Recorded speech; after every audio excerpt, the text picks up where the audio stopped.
O estudo é do Albert Mehrabian. Ele diz o seguinte, que a nossa comunicação, 7% ela é em palavras. Preste atenção, 7%. 38% ela é através do nosso tom de voz. Agora, 55% é aquela comunicação visual. Sabe aquela comunicação não verbal? Aham. Olha o peso. Aí você fez essa pergunta para mim e eu te respondo. Você viu o peso que tem na comunicação, no resultado final da sua mensagem. A comunicação não verbal é tudo aquilo que você apresenta a hora que está comunicando.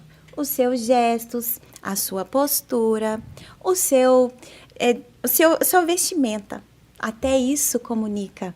Então, nós temos que observar tudo isso.